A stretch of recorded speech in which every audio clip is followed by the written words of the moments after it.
A point P is at a distance of 20 centimeter from this origin such that OP makes an angle of pi by 3 with the x-axis.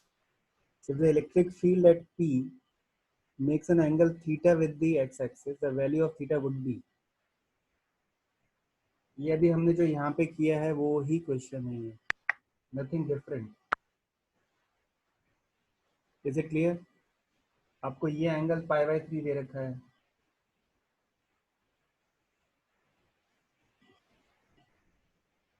ये angle आपको theta दे रखा है, तो what is the total angle?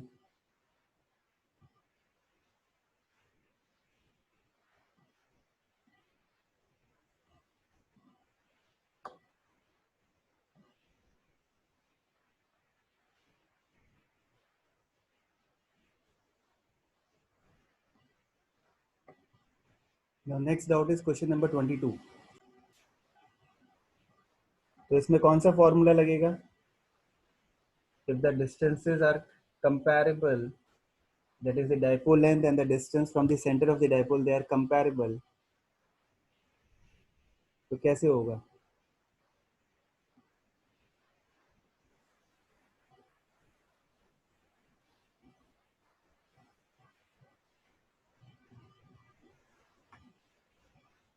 So let's say this is minus q and this is plus q. From one of the charges at a distance of 20 centimeter. So this is 20 centimeter and this is 10 centimeter.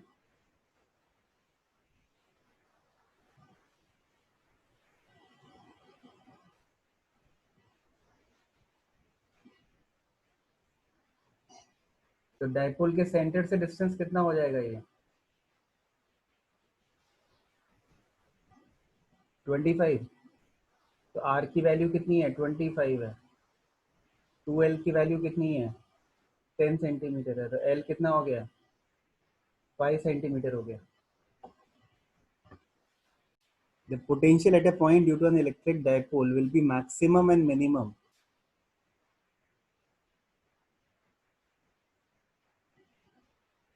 when the angles between the axis of the dipole and the line joining the points of dipoles are respectively. So what is the expression for potential? ये है 1/4 पे epsilon not p cos theta r square. तो इसमें cos theta की value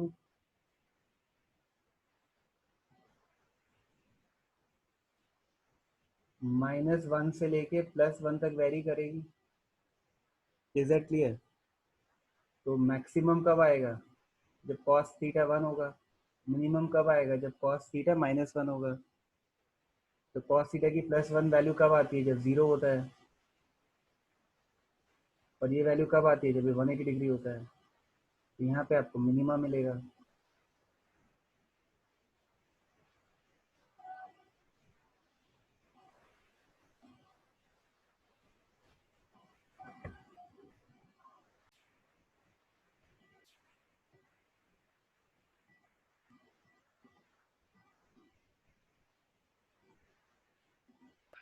Yes, sir.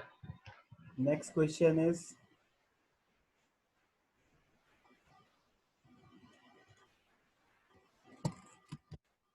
Question number 40. बीच में है. Question number 23 भी है. 26, 31, 34 सब है. ठीक है, मैं लिख लेता हूँ. ठीक है, तो 23 करते हैं अब.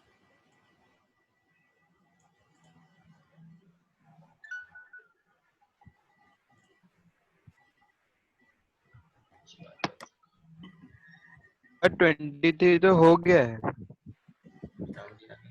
किसी ने पूछा है अभी, करना है नहीं करना है?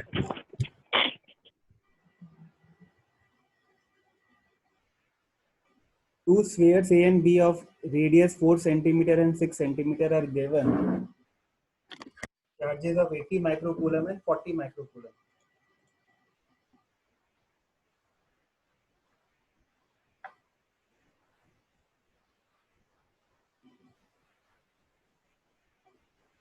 If they are connected by a fine wire, the amount of charge flowing from one wire to the other is.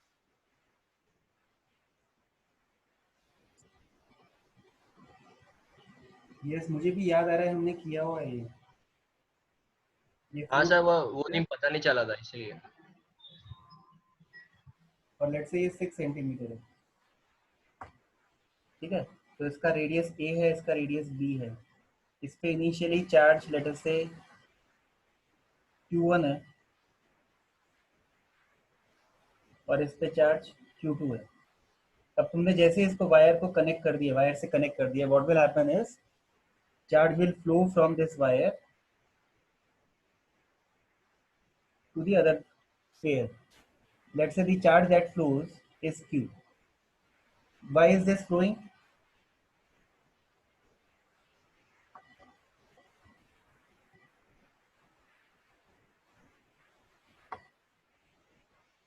ये चार्ज क्यों फ्लो कर रहा है? बिकॉज दोनों का इलेक्ट्रिक पोटेंशियल सेम नहीं होगा पहले।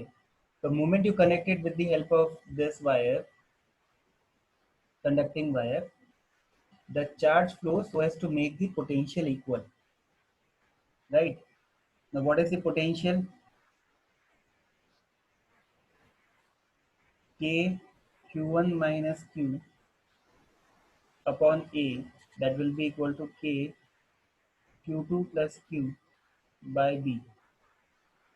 Now you can substitute the values and find the value of q.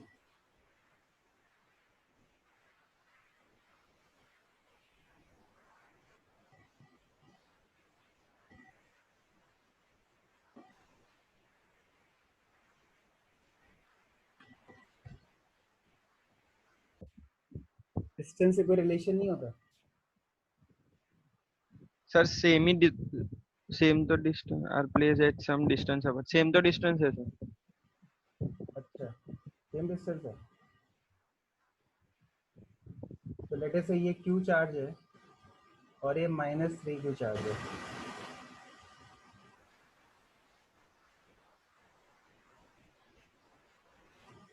ठीक है। इनके बीच का डिस्टेंस लेट अस से d है। नाउ क्वेश्चन की लैंग्वेज देखो, क्या बोला हुआ है? Electric field at the location of q। अभी यहाँ पे जो q रखा हुआ है, इस लोकेशन पे जो इलेक्ट्रिक फील्ड है, that electric field will be due to, let's say ये लोकेशन तुम्हारी a है और ये लोकेशन b है, ठीक है। और इस पे charges q and -2q 3q है, ठीक है ना। तो अगर मैं इलेक्ट्रिक फील्ड एट a निकालूंगा तो क्या आएगी वो?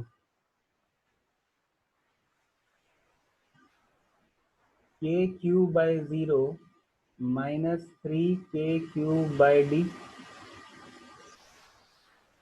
इन्फिनिटी हो गया ये। सिमिलरली अगर मैं ई बी निकालूंगा तो वो क्या हो जाएगा? के Q by D minus 3kq by 0। तो ये कितना आएगा? Minus infinity. तो अगर ये वैल्यू ई है तो ये वैल्यू माइनस ई है कि नहीं है? Required to keep a water drop of radius this much just suspended in air when charged with one electron is approximately.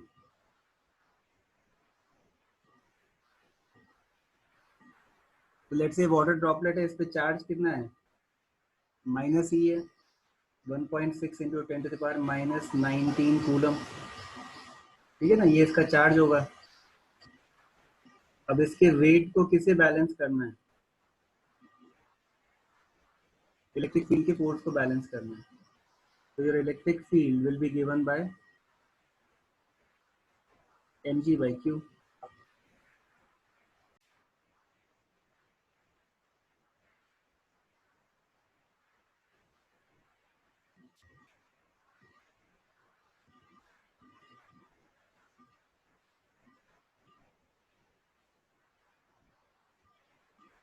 दोनों पे चार्ज सेम है, प्लस क्यू, ठीक है। दोनों का मास सेम है,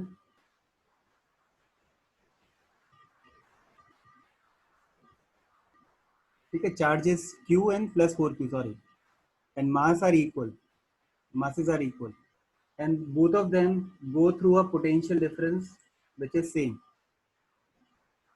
तो फर्स्ट केस में वो काइनेटिक एनर्जी कितनी गेन करेगा, Q into delta we. Second case में वो कितनी काइनेटिक एनर्जी गेन करेगा, 4Q into delta we, right. Now half m v1 square upon half m v2 square will be equal to Q delta we, and ये वाला जो term है वो कितना हो जाएगा, 4Q डेल्टा वी. ये इससे कैंसिल हो गया, दोनों के मासेस सेम है, हाफ सेम है. तो what is v1 by v2,